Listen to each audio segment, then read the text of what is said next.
네, 오늘 말씀은 이제 전도서의 말씀을 우리가 보고자 합니다. 사실 이 전도서의 저자에 대해서 의견이 분분합니다. 이 전도서의 저자가 솔로몬이니 아니면 솔로몬 후대 사람이 다른 사람이 이제 솔로몬의 어떤 이름을 빌려서 썼다느니 여러 가지 이제 의견이 분분하긴 하지만 어찌되었건 우리 본문의 말씀의 1절에 보면 다윗의 아들 예루살렘 왕이라고 표현을 하면서 자신이 솔로몬임을 밝히고 있습니다. 그래서 어찌되었건 후대 사람이 썼건 아니면 솔로몬이 정말 직접 썼건 우리들이 그거와 상관없이 이 글은 누가 썼다고 가정하고 우리들이 있는 거죠? 솔로몬이 썼다고 가정하고 있는 겁니다. 그래서 솔로몬의 글로 우리들이 보고 읽고 있는데, 그렇다면 사실 이 솔로몬이 누군가를 어떤 사람이었는지 우리들이 한번 생각해 봐야 되지 않겠습니까?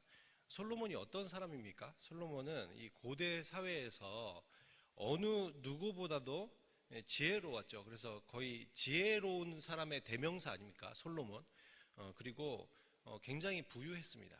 당시에 당대 그 인근에서 가장 중동 일대에서 가장 부유한 그런 왕권을 가지고 있었고, 그리고 권력도 엄청난 권력을 누렸죠. 그리고 많은 아내를 뒀습니다. 그렇죠? 거의 1000명에 달하는 많은 아내를 뒀고, 그리고 이런 것들을 볼 때 혹시 그 리차드 포스터라는 크리스찬 윤리에 관한 책이 있는데, 그 리차드 포스터가 쓴 그 책의 이름이 돈, 섹스, 권력이라는 책인데 혹시 들어보셨습니까? 네, 저만 들어봤습니까? 네, 그 굉장히 유명한 책입니다. 근데 그 책에 보면 거기에 말하는 이제 돈, 섹스, 권력 같은 인간의 대표적인 욕망, 그런 것들을 모두 경험해 본 사람이 바로 솔로몬이라고 할 수 있죠. 그리고 솔로몬은 이렇게 자신의 인생에서 충분히 모든 것을 누려봤습니다. 제가 아까 얘기해서 열거했던 많은 것들을 우리들이 생각해 볼 때, 정말 많은 것을 누리며 살아왔던 사람이었고, 그런데 그렇게 잘 누리고 살아온 인생의 막바지에 이르러서 우리 이 전도서의 마지막 장에 해당되는 12장 12절에 무슨 말을 하고 있냐면, 내 아들, 그러니까 자신의 아들과 자손들을 위해서 자기가 펜을 들었다고 밝히고 있어요. 어떤 마음으로 펜을 들었을까요? 무엇 때문에 이 전도서를 기록했습니까? 자녀들은 이 인생을 헛되이 살게 하고 싶지 않은 거예요. 자신이 인생을 이렇게 살고 누릴 걸 다 누려봤는데, 인생 내가 잘못 살았다, 이걸 깨달은 거죠. 그래서 펜을 들면서 여러분들은, 그리고 그 자신과 자신의 후대 사람들, 그리고 이 전도서를 읽게 되는 많은 사람들이 나처럼 살아봤더니 소용없다라는 것을 기록하면서, 여러분들은 이렇게 살지 않고 헛된 인생을 살지 않고 정말 의미 있는 인생을 발견하고 그런 삶을 살기 원합니다. 그러면서 이제 글을 마무리하고 있는 것이 전도서입니다. 그래서 그런 간절한 마음이 있다는 것이죠. 근데 오늘 말씀에 보면 이렇게, 우리 2절에 보면 이렇게 시작하고 있습니다. 헛되고 헛되며 헛되고 헛되니 모든 것이 헛되도다, 이렇게 하고 있단 말이에요. 마치 그 신문에 보면은 뉴스에 그 헤드라인 딱 여기요, 모든 것이 헛되도다 팍 이렇게 딱 나오는, 그죠? 그런 것처럼 이렇게 굉장히 이제 그 자극적인 그런 멘트로 이렇게 딱 이렇게 처음에 헤드라인을 장식하고 있는데, 이 헛되다라는 이 의미가 히브리어의 헤벨이라는 단어입니다. 근데 이 단어는 구약 전체에서는 73번이 사용되었는데, 우리가 구약이 그래도 성경이 많지 않습니까? 39권이죠, 구약이. 그죠? 근데 전도서에만 이 37번이 사용됐어요. 그러니까 이 전체 구약에서 절반보다 조금 더 이 전도서에만 이 헤벨이라는 단어를 사용할 정도로, 이 헤벨이라는 단어는 사실 전도서 전체를 관통하고 있는 단어가 바로 이 헤벨이라는 단어라는 것이죠. 그리고 특별히 이 헤벨이라는 이 단어가 1절에서만 몇 번 사용됐어요? 5번 사용됐어요. 5번. 이 히브리 문학에 있어서, 그러니까 유대의 문학에 있어서 보통 그 한 절에서 2번만 써도, 2번만 반복돼도 굉장히 강조하고 있는 겁니다. 2번, 3번 반복된다는 것은 굉장히 중요하다, 지금 이 의미를 담고 있어요. 근데 한 절에 5번을 집어넣는 건 뭐예요? 이거는 그냥 이거를 엄청나게 집중해서 보라는 거예요. 이거 너무 중요하다. 그러니까 여러분의 인생 일대를 다 걸고 봐야 될 정도로 중요하다. 지금 이런 메시지를 이 한 절에 지금 담고 있는 거예요, 이미. 그래서 그러면 이 헤벨이라는 이 단어가 사실은 우리가 헛되다라고 우리가 번역을 했지 않습니까? 우리 개역 한글에 보면 헛되다라고 번역하고 있지만, 사실 이 단어를 이렇게만으로 번역하기에는 조금 부족함이 있습니다. 원래 이 다양한, 물론 헤벨이라는 이 단어에 다양한 의미를 담고 있지만 이 바람, 숨 이런 의미를 좀 가지고 있어요. 그래서 이 유진 피터슨이 쓴 메시지 성경이라는 책 아시죠? 그 책에 보면 좀 더 이제 의미를 더 담아서 살려서 거기는 이제 연기라고 번역했습니다. 그래서 이렇게 번역을 했더라고요. 연기다, 한낱 연기다, 모든 것이 연기일 뿐 아무것도 아니다. 이렇게 지금 이 2절을 번역하고 있습니다. 그래서 이게 헤벨이라는 단어에 큰 특징이 있어요. 두 가지만 제가 언급하자면, 한 가지는 굉장히 짧다는 겁니다. 짧다는 거예요. 뭐냐면 우리가 아까 연기 같은 걸 연상해 보면 좋을 것 같아요. 그런데 이렇게 촛불을 딱 켰어요. 촛불을 켜가지고 있는데 우리가 촛불에서 훅 이렇게 불었어요. 그러면 이렇게 불이 탁 꺼지면서 생일 축하할 때 부시죠. 그러면 이게 연기가 싹 올라가잖아요. 그죠? 근데 연기가 어떻게 되죠? 이 연기가 올라가면서 얼마나 오래 가나요? 연기가 천천히 올라가면서 1시간 뒤에도 연기가 계속 있고 막 이러지 않죠? 연기가 어떻게 돼요? 순식간에 연기가 확 올라가더니 순식간에 사라져요. 그죠? 순식간에 사라져 버린다는 거죠. 이 헤벨이라는 단어에서 우리가 뭘 의미한다는 걸 알 수 있어요? 지금 이 결국에는 이 전도서가 말하는 이 헤벨이 우리 인생이 헤벨 같다고 말하고 있거든요. 그러니까 우리의 인생이 지금 어떻다는 거예요? 이 순식간에 사라져버리는 연기와 같다는 거예요. 그러니까 연기처럼 이렇게 확 그냥 사라져버리는 게 우리들의 인생이다. 지금 그 말을 하고 있습니다. 그리고 두 번째로 잡을 수 없다는 특징을 가지고 있습니다. 이 연기를 잡으려고 해본 적 있습니까? 연기 딱 올라가는데 손 싹 뻗어서 잡으려고 내가 시도를 했어요. 연기를. 그럼 어떻게 됐죠? 손으로 연기를 딱 잡으려고 하면 잡히나요? 안 잡히고 오히려 잡으려고 하면 더 확 사라져 버리죠. 그죠? 그래서 이 잡는다는 것은 이제 통제력, 이 지배 이런 것들을 의미하거든요. 그러니까 결국에는 무엇입니까? 우리들이 잡으려고 하는, 내가 통제하고 지배하려고 하는 것들이 아무것도 아니더라. 결국에는 못 잡더라. 내가 지금 이걸 의미하고 있거든요. 그러니까 사람들이 어떻습니까? 우리들의 인생을, 자기 인생을 자기가 통제하고 싶어 하죠. 내 인생을. 그죠? 내 인생을 내가 지배해서 살아가고 싶어 합니다. 그리고 자녀의 인생도, 자녀들도 내가 통제를 하고 싶어요. 자녀들 말썽 많이 일으키잖아요. 그죠? 막 말 안 듣고, 통제하려고 해보는데 통제 안 되고, 그렇죠? 그 시간도 내가 통제하고 싶어 해요. 그래서 우리들 뭐 지금도 이렇게 왜 불들 막 밤에 불 켜 있어요. 예전에는 해 떨어지면 다 잠잤는데, 그죠? 우리가 통제하지 못한다고 생각해서. 근데 과학이 발달하면서 그걸 통제하는 전기를 만들어서 밤 시간도 통제해 보려고 하잖아요. 그죠? 그리고 돈도 내가 통제하려고 하고 세상을 통제하고 싶어 하는데 어떻습니까? 내 계산대로 되지 않더라는 거죠. 그래서 우리가 내 학업도 마찬가지고, 여기 다 대학교 서울대 가고 싶어 하시지 않았습니까?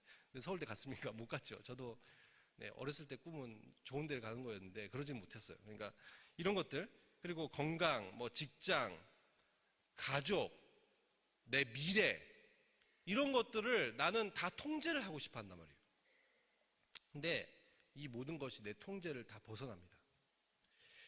심지어 도로 운전하다 보면 두 줄 있을 때 한 줄이 자꾸 이쪽은 밀리고 이쪽 빠지는 것 같아서 안 되겠다 싶어서 얼른 차 꺾어가지고 이쪽 딱 서가지고 이쪽 빨리 가겠지 생각하면 어떻게 되죠? 그때부터 요 줄이 또 밀려요. 우리의 통제를 뭐든지 다 벗어납니다. 그래서 이렇게 통제되지 않더라. 그러니까 이 모든 것들, 어떤 것들도 내가 잡고자 했던 이 모든 것들이 연기와 같더라. 결국 지금 이것을 말하고 있는 것이죠. 그래서 솔로몬도 마찬가지예요. 이 두 가지가 마찬가지입니다. 그토록 완벽해 보였고, 그런 완벽해 보였던 어떤 지혜를 가지고 있었고, 그리고 부와 권력과 여자, 그가 추구한 어떤 삶의 많은 모습들이 있었음에도 불구하고 결국에는 이 솔로몬이 느끼는 인생 말미에 느끼는 이것은 뭐예요? 내 인생 열심히 잘 산 것 같은데 너무 짧았다.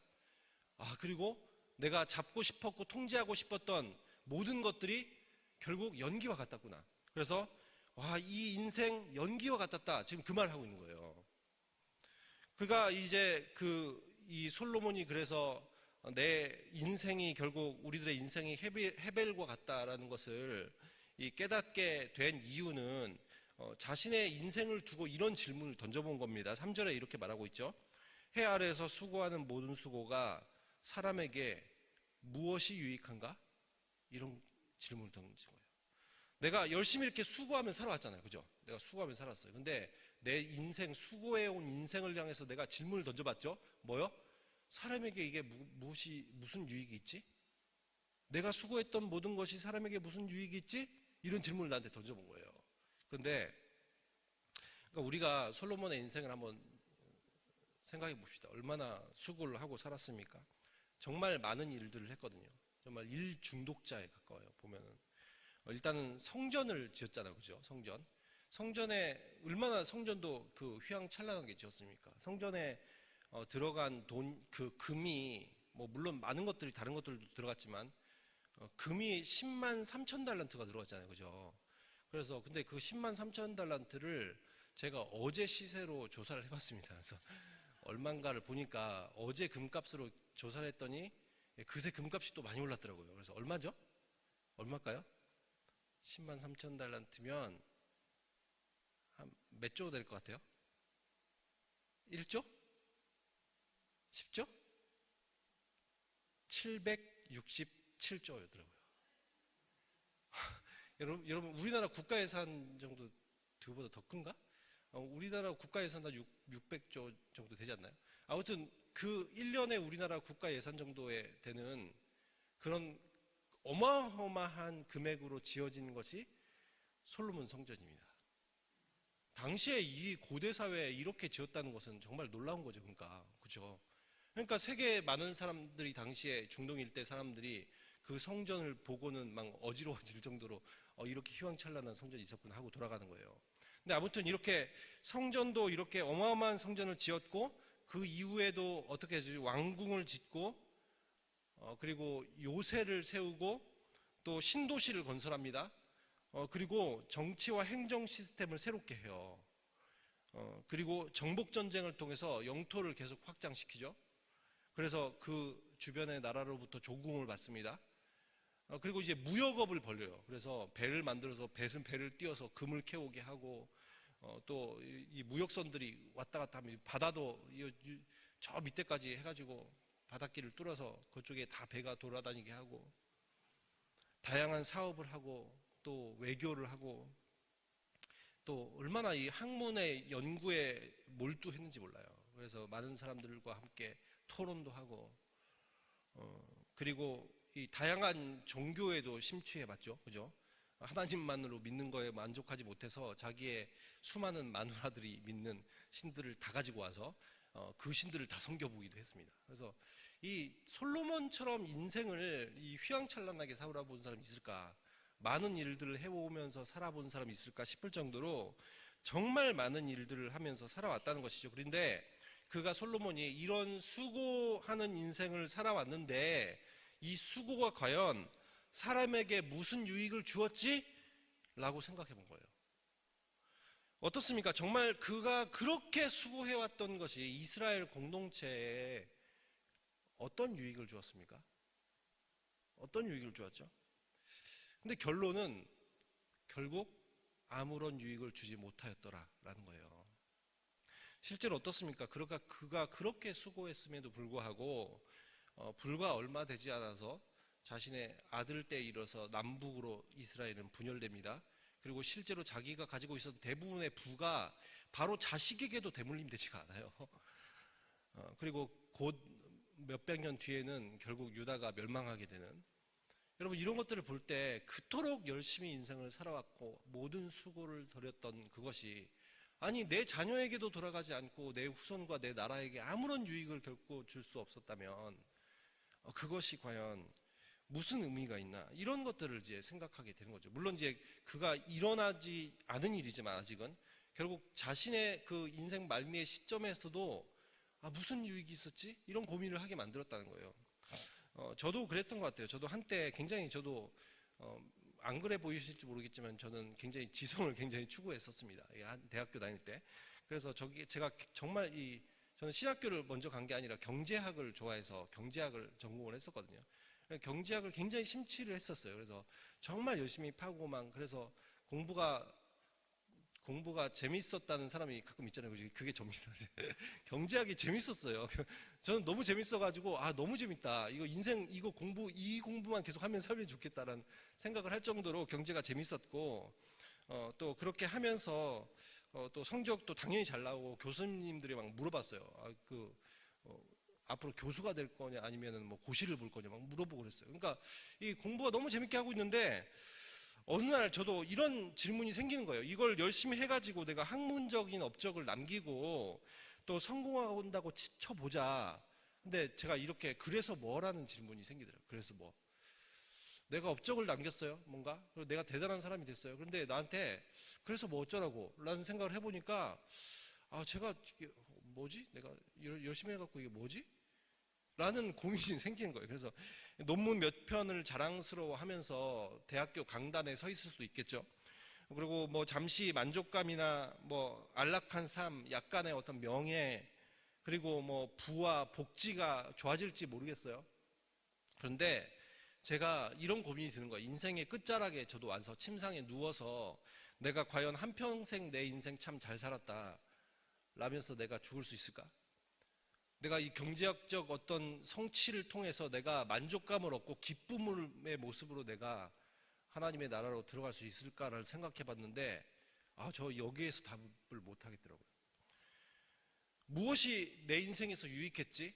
그래서 뭐 어쩌라고? 라고 나한테 물어보니까, 이게 할 말이 없더라고요, 제 자신이. 그래서 저도, 내 인생 어떻게 살아야 될지를 그 대학교 4학년 때 심각하게 고민을 했습니다. 그래서 결국 2년 뒤에 신학교를 간 건데, 아무튼 이게 이 전도자의 고민이 바로 이런 거죠. 열심히 인생을 살아봤더니 그래서 뭐냐는 거예요. 무슨 유익이 있었지? 지금 이 고민을 하고 있는 거죠. 그러면서 4절에 보면 전도자가 이 우주라는 이 도화지가 있다면 우주의 이 넓은 우주에 도화지가 있어요. 근데 거기다가 인간의 위치를 이 점으로 표시한단 말이에요. 점으로 찍어서 이제 보는 거예요. 근데 한 세대 수많은 사람들이 나름 이 화려한 인생들을 살다가 결국 죽고 새로운 사람들이 또 태어나잖아요. 그런데 그렇게 생각해 보니 이 땅, 여기 땅이라고 돼 있는데 이거는 이 땅, 지구 이런 걸로 표현할 수 있는 단어인데, 이 땅은 언제나 그대로더라는 거죠. 이 지구는 그대로더라는 거예요. 그러니까 내가 어떤 인생을 내가 살았던 간에 지구에는 어떤 영향력도 주지 못했던 거예요. 그래서 지구는 나 없이도 잘 돌아가고 있더라. 그거죠. 지구는 나 없이도 잘 돌아가고 있더라. 평생 내가 뼈 빠지게 일해서 돈 벌고 자녀들에게 내 전 재산을 다 남겨주는 거. 물론 뭐 나름 뭐 보람도 있고 의미가 있을 수 있겠죠. 그런데 자녀 역시 어떻다는 거예요. 자녀들도 단지 왔다가 사라져 가버릴 나와 같은 그런 인생의 어떤 그냥 세대 일부에 지나지 않는다면 내가 아무것도 얻지 못할 것을 잡아보려고 그토록 내가 수고를 했었던 것인가? 라고 지금 고민을 하는 거예요. 그래서 이런 인간의 위치를 생각해봐도 이거 별거 아니구나. 내 모든 수고했던 것이 별거 아니구나. 아무런 의미가 없었구나. 그래서 이제 자연 만물들을 생각해봤죠. 그러면서 5절에 이렇게 얘기합니다. 태양의 그 일몰과 일출을 열심히 관찰을 했어요. 이 새가 뜨고 해가 지고 보고 있죠. 보고 그러다 보면 6절에 보면 바람이 샥만 불어요. 그래서 바람이 돌고 돌아서 다시 제자리로 오는 것 같고, 그리고 이제 어느 날 이제 강물을 보고 있는데 끝없이 그 강물이 막 물이 흘러서 바다로 계속 흘러 들어갔고, 이 솔로몬이 생각해 볼 때 이 바다는 언제부터 이 강이 언제부터 바다로 흘러 들어갔을까? 아무리 생각해봐도 아주 오래된 역사가 흘렀을 것 같은데 계속 물이 흘러 들어가는데 바다는 끝까지 채워지지 않고, 뭐 이런 것들을 고민하는 거죠. 그러면서 모든 것이 어떻다는 거예요? 따분한 오늘의 무한 반복이라는 거예요. 아무리 계속해도 정말 따분한 하루가 계속되는 것밖에 없구나 이게.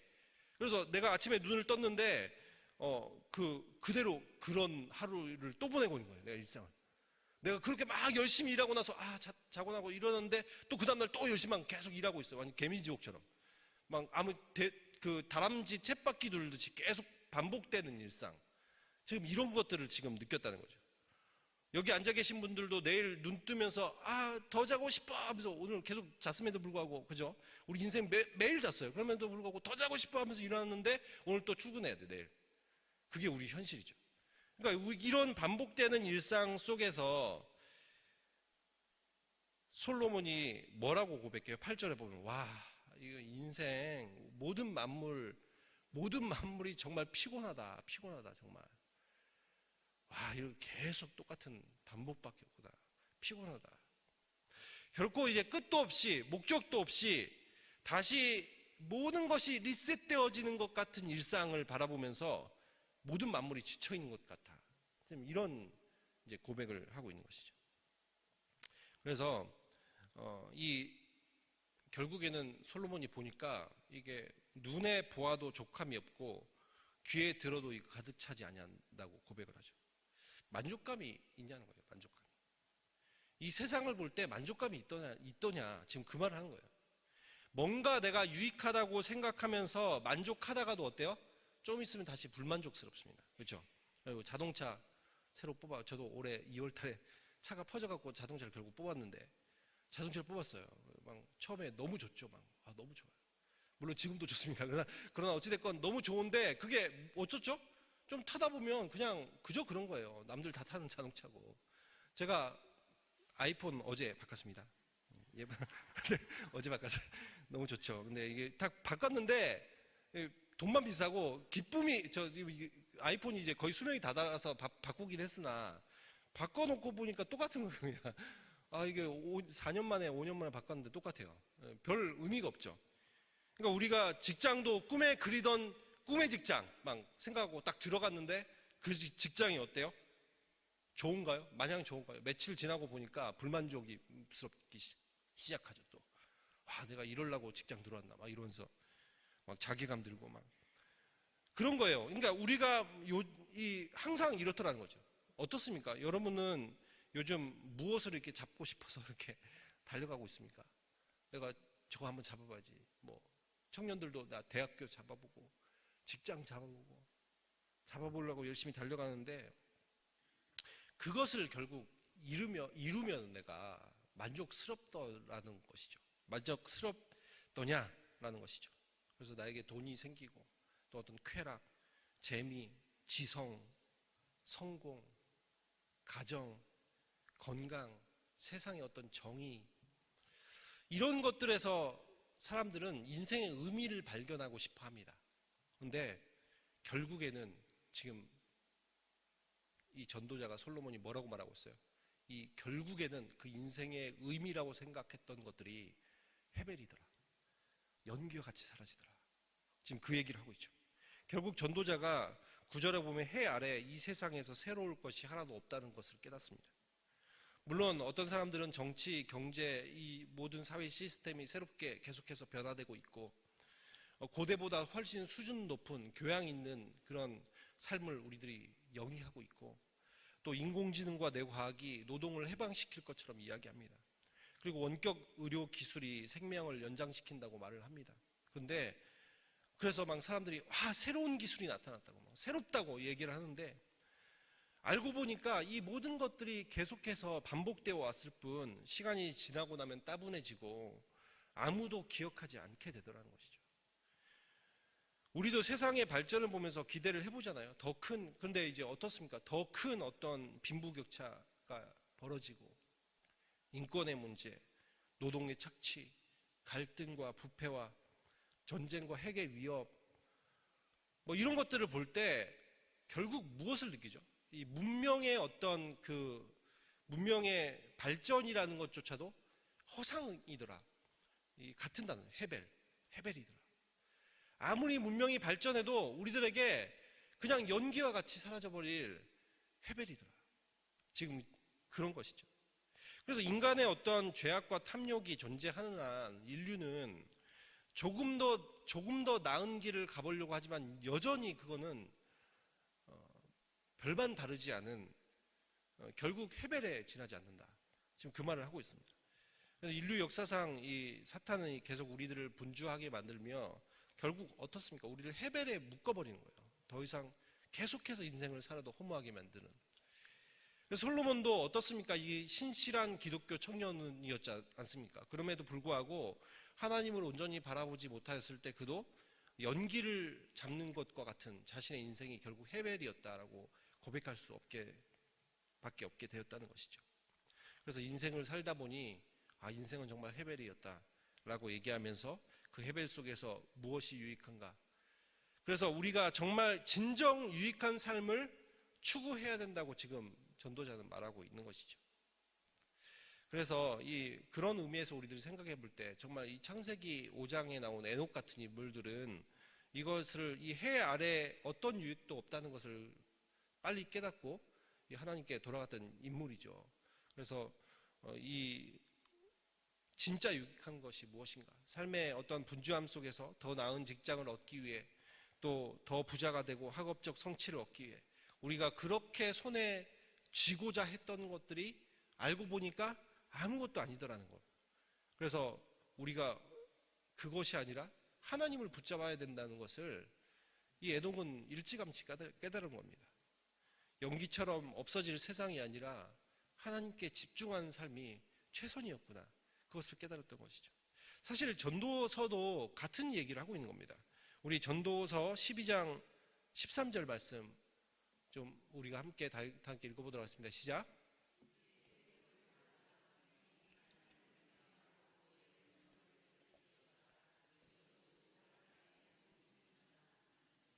네, 여기서도 말하는 것처럼 하나님이 없는 인생이 결국 해벨이라는 것이죠. 그래서 하나님을 경외하며 살아갈 때 우리가 삶의 참된 의미를 발견하게 된다고 말하고 있는 것입니다. 그래서 우리가 한번 스스로를 생각해 봤으면 좋겠습니다. 나는 무엇을 붙잡으려고 그렇게 달려가고 있는가? 내 인생에서. 그래서 인생의 말미에서 우리도 전도자처럼 내 침상에서 이제 눈을 감기 직전에 나 인생 참 잘 살았다. 내가 의미 있는 인생 살았구나 라면서 나는 눈을 감을 수 있을 것인가? 아니면 그 순간에 내가 이렇게 살지 말았어야 되는데 라는 고백을 드리게 될 것인가? 우리가 생각해 보시면서 결국 연기처럼 사라져버릴 그런 것들을 붙잡는 인생이 되지 아니하고 우리가 진정 추구해야 될 가치, 정말 주님을 붙잡고 또 하나님과 동행하는 삶을 사는 것이 우리의 최선의 길임을 깨달아 정말 그런 삶을 살아갈 수 있는 저와 여러분이 되시기를 예수 그리스도의 이름으로 축원합니다.